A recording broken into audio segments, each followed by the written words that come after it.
আসসালামু আলাইকুম। আজকে আমি দেখাবো পটল ভাজি। এখানে আমি কিছু পটল নিয়ে নিয়েছি। এখন পটলগুলোকে প্রথমেই চামড়া ছাড়িয়ে এভাবে 2 ভাগ করে নিব। এখানে কিছু পটলের উপরে এভাবে করে কেটে নিয়েছি।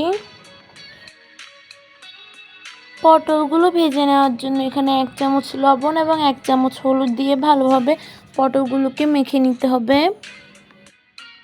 এখন এগুলো মেখে নেওয়া হয়ে গিয়েছে। এখানে একটি প্যান নিয়েছি, প্যানে পর্যাপ্ত পরিমাণে তেল নিয়ে নিয়েছি। এখন তেল গরম হয়েছে, আমি পটলগুলোকে দিয়ে দিচ্ছি। প্রথমেই আমি এখানে এক সাইড ভালোভাবে ভেজে নিব। এখন পটলগুলোর এক সাইড ভালোভাবে ভেজে নেওয়া হয়ে গিয়েছে, আমি এখন এগুলোকে উল্টিয়ে দিচ্ছি।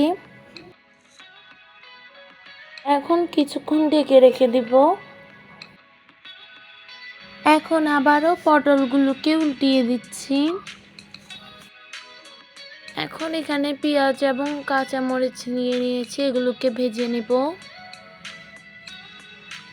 1/4 টিস্পুন হলুদ গুঁড়া দিয়ে দিচ্ছি, 1/2 চামচ জিরার গুঁড়া, 1 চামচ রসুন বাটা দিয়ে দিয়েছি। এখন এই সব কিছুকে একসঙ্গে ভেজে নিব।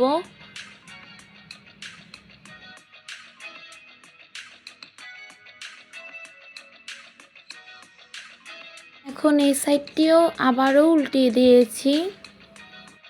এখন পটল ভাজি হয়ে গিয়েছে। এখন এখানে পটল ভাজি তৈরি হয়ে গিয়েছে। দেখুন কতটা লোভনীয় হয়েছে। আমাদের দেওয়া ভিডিওগুলো ভালো লেগে থাকলে আমাদের ইউটিউব চ্যানেলটি সাবস্ক্রাইব করে দিবেন এবং ফেসবুক পেজটি ফলো করে দিবেন, সাথে লাইক, কমেন্ট এবং শেয়ারও করবেন। আসসালামু আলাইকুম।